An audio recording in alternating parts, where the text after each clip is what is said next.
The air in the little bookshop on the forgotten side of town smelled of decaying paper and Earl Grey tea. It was a scent I'd always found comforting, a perfume of stories settled into the dust of decades. I was tucked into a worn velvet armchair by the window, a lukewarm cup of that very tea, steaming gently beside a stack of books I had no intention of buying. My real prize, a rare first edition for my father's birthday, was already paid for and nestled safely in my tote bag. I had 2 hours to kill before I was due for a dinner I was now dreading, and this place felt like a pocket of stillness in an otherwise frantic day. A text from my husband, Mark, had come through an hour earlier, a picture of a spreadsheet on his monitor, angled just so. "Gonna be another late one, babe. This merger is killing me." I'd sent back a supportive, wifely reply. "No worries, honey. Don't work too hard. I'll save you some dinner." I watched the lazy afternoon traffic drift by, a river of metal and glass under a hazy sky, a beat-up sedan with a sputtering engine, a cyclist weaving through the cars with practiced ease, and then a flash of silver so familiar it made my heart give a little jump. His car, Mark's car. There was no mistaking it. It was a 1984 Porsche 911 Carrera, a car he cherished with a devotion that bordered on the fanatical. He spent entire Saturdays polishing its silver paint until it shone like a mirror, tinkering with an engine most mechanics wouldn't dare touch.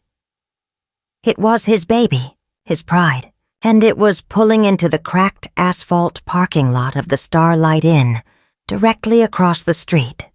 The Starlight Inn was the kind of place you only went to if you didn't want to be seen. Its sign was a constellation of broken and buzzing neon tubes. The paint on its facade was peeling like a sunburn, and the vacancy sign flickered with a desperate, anemic glow. It was a place for secrets and cheap anonymity.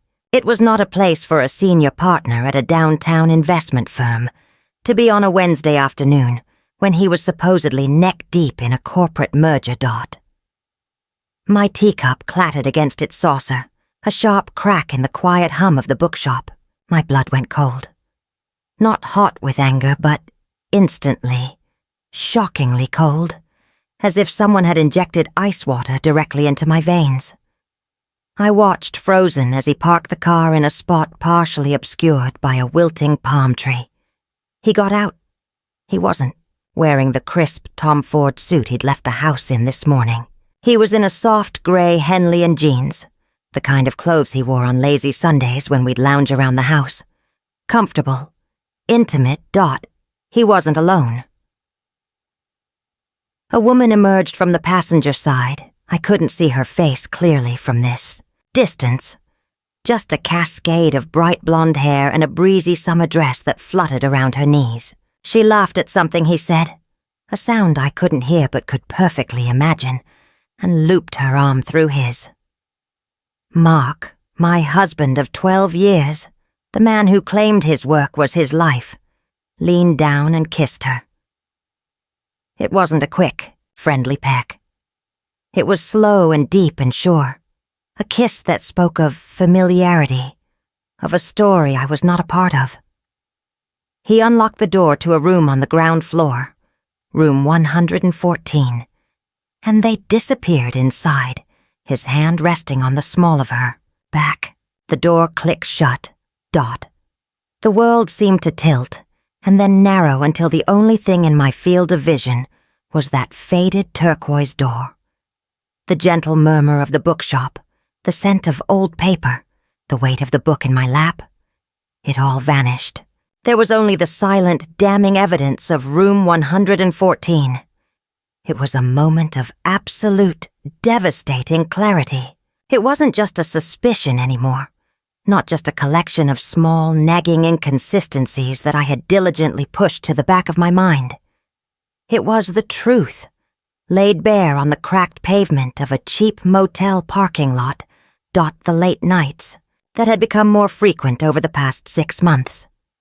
The hushed phone calls he'd taken the other room, claiming they were international clients in different time zones, the new expensive cologne that wasn't his usual scent, the sudden intense dedication to the gym that had him leaving the house at all hours, every flimsy excuse, every vague answer, every little lie slotted neatly into place. The picture they formed was ugly and sharp and undeniable. My first impulse was a primal scream building in my chest. I wanted to storm across the street, to hammer on that door with my fists, to see the look on his face when he saw me standing there. I wanted the confrontation, the explosion, the fiery catharsis of righteous anger. I imagined the scene, the shouting, her pathetic, panicked attempts to cover herself, his stammering, pathetic excuses. But as the vision played out in my mind, it felt unsatisfying. It felt weak. An emotional outburst would make me the hysterical wife. It would give him the power to paint me as unhinged, to twist the narrative until he was somehow the victim of my chaotic rage. I would get tears and a shattered teacup and maybe a hollow, forced apology. I would get nothing. No. A different feeling began to uncoil in the pit of my stomach, cold and heavy and strong. It pushed the heartbreak down, encasing it in ice. This was not a crime of passion. This was a calculated betrayal, a long-running deception, a campaign of lies built over months. It did not deserve a messy, emotional response. It deserved a response of equal calculation. It deserved a strategy. My hands were shaking, but I forced them to still. I took a slow, deep breath, the air tasting like ash in my mouth. My mind, which had been a whirlwind of pain and shock just moments before, began to clear. The static faded, replaced by a sharp, singular focus. He thought he was smart. He thought he was careful. He had underestimated me for the last time. I stood up, my movements steady and deliberate. I left the half-full cup of tea and the stack of unread books on the table. I walked to the counter, gave the elderly owner a tight-lipped smile, and walked out of the bookshop, the little bell above the door chiming softly behind me. I did not look across the street. I didn't need to. The image of that turquoise door, room 114, was burned onto the back of my eyelids. As I unlocked my car and slid into the driver's seat, the raw, screaming grief was already beginning to crystallize into something else, something harder, sharper, and infinitely more dangerous. It was the beginning of a plan. He had built a house of cards. I was going to burn it just after 10. I heard the familiar growl of the Porsche in the driveway, a sound that had always made me feel a sense of settled comfort, but which now curdled the blood in my veins. I was in the kitchen, carefully plating a portion of chicken piccata I had kept warm for him. The motions were automatic, a muscle memory perfected over a decade of domesticity. When he walked in, he looked tired, but in a satisfied, placid way. Not the frayed, stressed-out exhaustion he usually wore after a genuine late night at the office. "Hey, babe," he said, dropping his briefcase by the door and loosening his tie. He came over and kissed my cheek. His skin was cool, and he smelled faintly of unfamiliar perfume under his own cologne. It was a floral scent, something light and sweet, something cloying. I didn't flinch. I turned and gave him a soft, tired smile. "Hey, you. Hard day?" I asked, my voice a perfect imitation of wifely concern. "The worst," he sighed, running a hand through his hair. "I swear this merger is going to be the death of me. We were running projections until my eyes bled." I watched the lie leave, his lips smooth and practiced. I saw the slight way he avoided my gaze, focusing instead on the food I was setting on the island. It was a tell I'd never noticed before, but now it was as obvious as a flashing neon sign. He was a bad liar. I had just been too trusting to see it.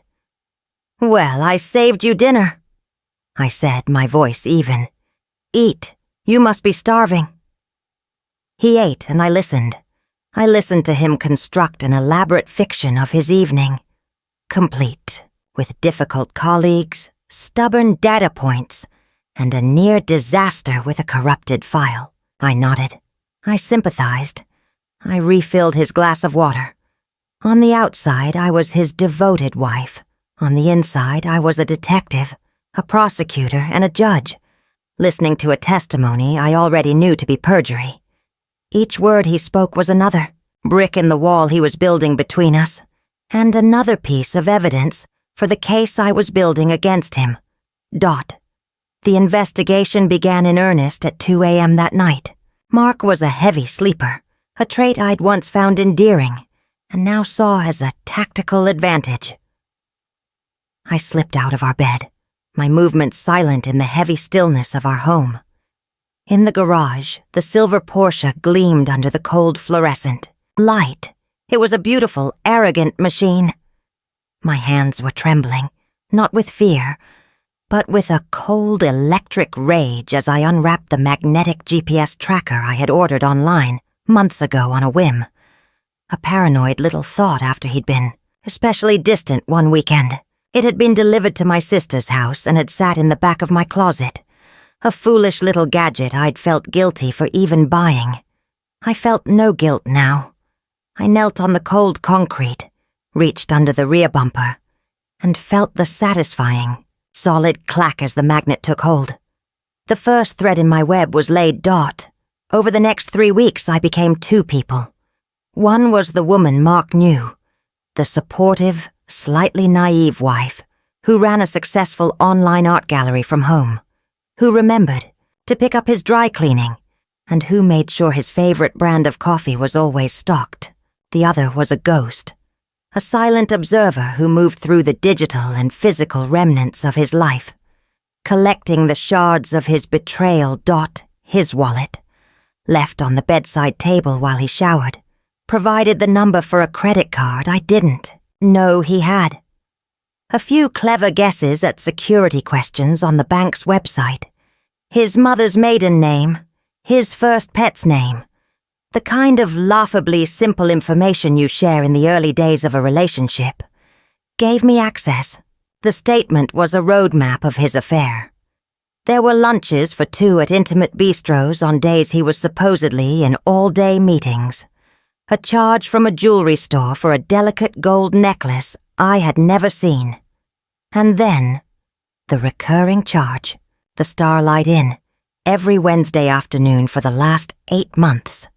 8 months. This wasn't a mistake. It was a routine.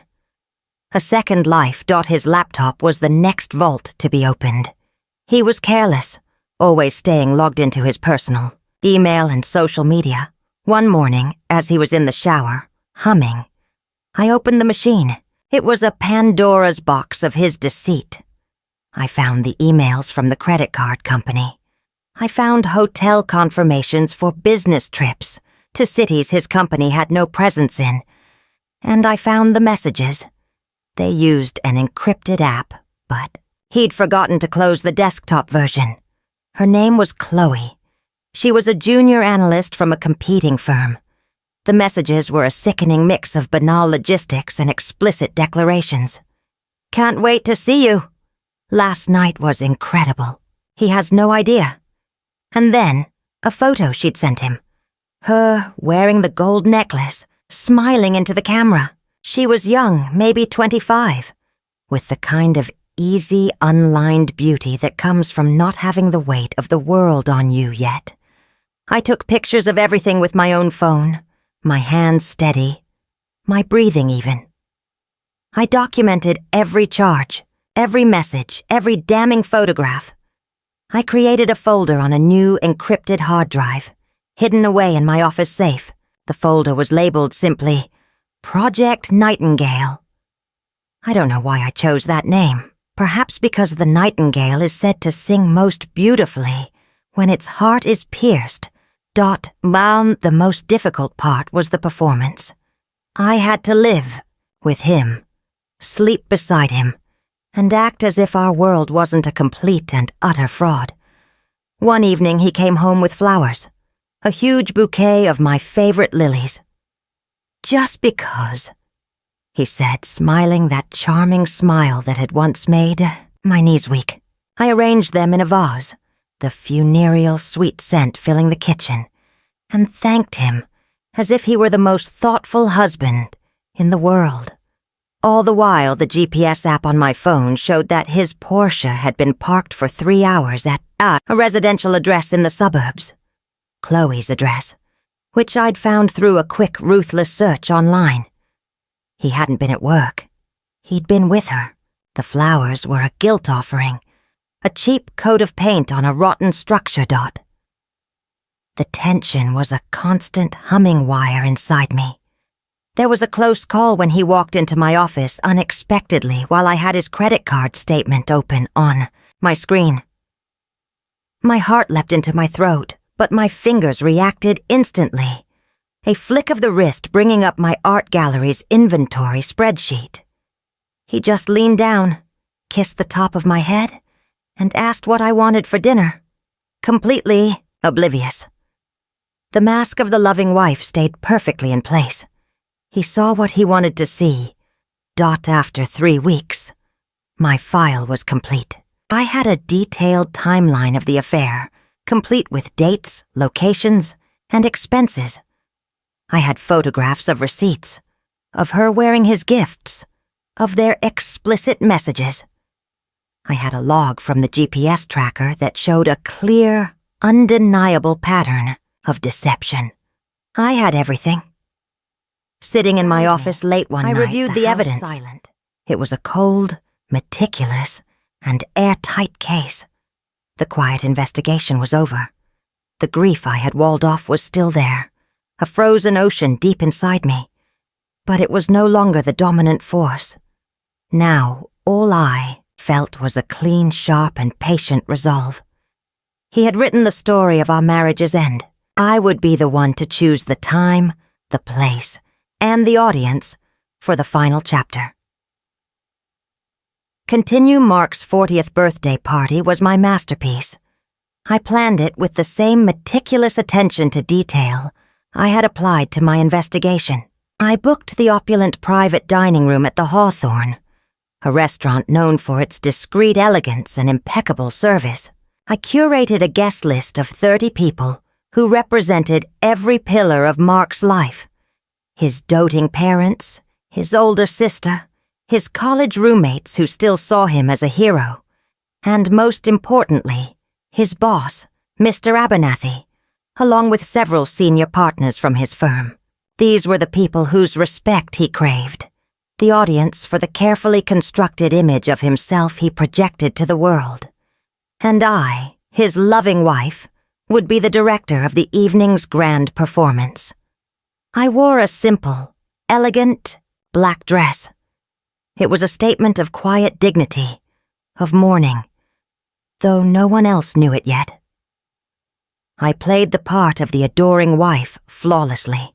I greeted each guest with a warm smile, laughed at their jokes, and held Mark's hand, letting him preen under the spotlight of his milestone celebration.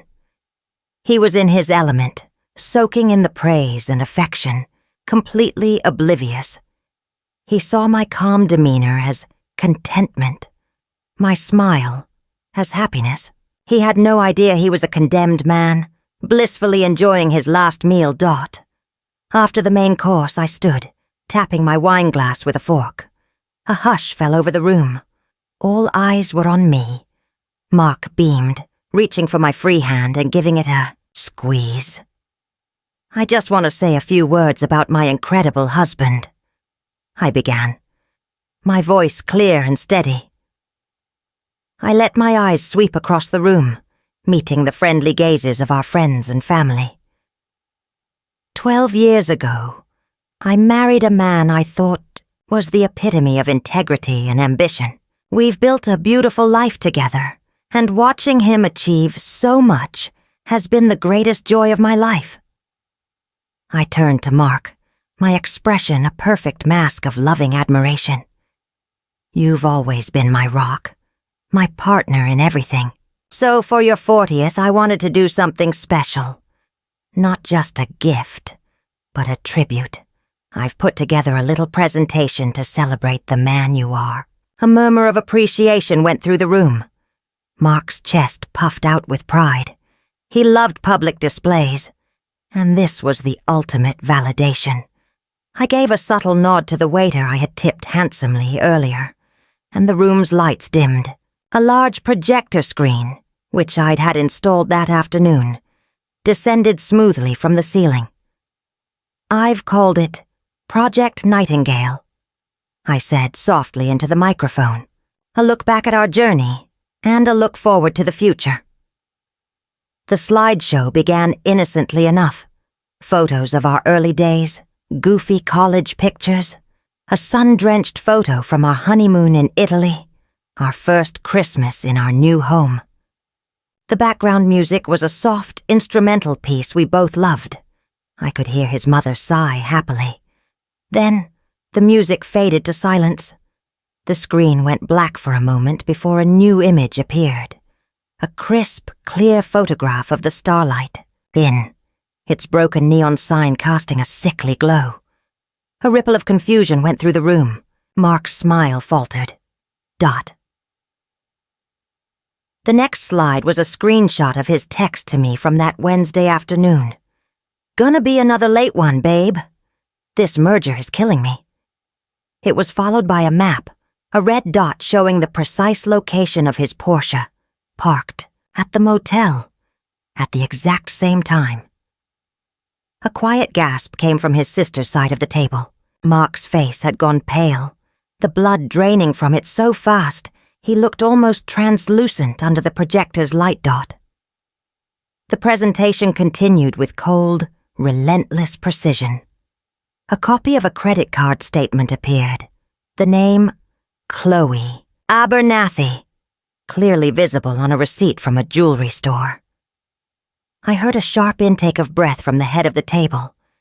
Mr. Abernathy was staring at the screen, his face a thunderous mask of disbelief. His daughter. Of course, the ultimate cliché. The arrogance of it was breathtaking. Next comma, a photo of Chloe, smiling, wearing the gold necklace. Then a screenshot of one of their text exchanges, displayed in large damning font. "Don't worry, she has no idea.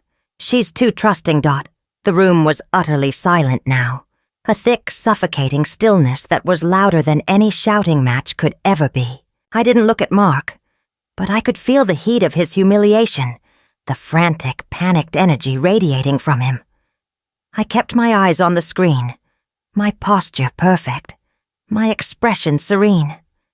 I was merely a presenter sharing data. The final slide was stark white, with just a few lines of black text. Happy 40th birthday. Mark. The divorce papers were filed this morning. A copy is on your desk at home, along with an itemized bill for this party, which was paid for from your personal account. P.S. The title for the Porsche has always been in my name. I'll be by to pick it up tomorrow."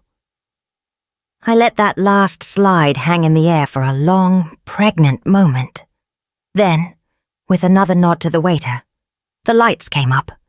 The effect was brutal. Every face in the room was turned to Mark, a collage of shock, pity, and disgust. His father looked ashamed. His boss, Mr. Abernathy, looked murderous. And Mark, he just looked broken, a hollowed-out shell of the proud man who had been holding court just minutes before. His mouth was open, but no words came out. Our eyes finally met across the table, and in his, I saw not remorse, but the terrified bewilderment of a man who had been so thoroughly outplayed he couldn't even comprehend the game. I didn't say another word. I placed my napkin neatly on the table, picked up my clutch, and stood. The scraping of my chair was the only sound in the tomb-like silence.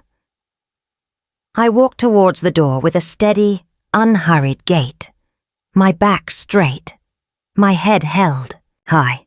No one tried to stop me, as I stepped out of the restaurant and into the cool, clean night air. I took my first deep, untainted breath in months. The crushing weight that had been sitting on my chest since that afternoon in the bookshop simply evaporated, replaced by an exhilarating, crystalline lightness. There were no tears. There was no rage. There was only the profound, powerful calm of an ending that was truly a beginning. I had not been a victim in his tragedy. I had been the author of my own liberation. And as I walked away into the city lights, leaving the wreckage of his life behind me, I smiled. I was finally, gloriously free.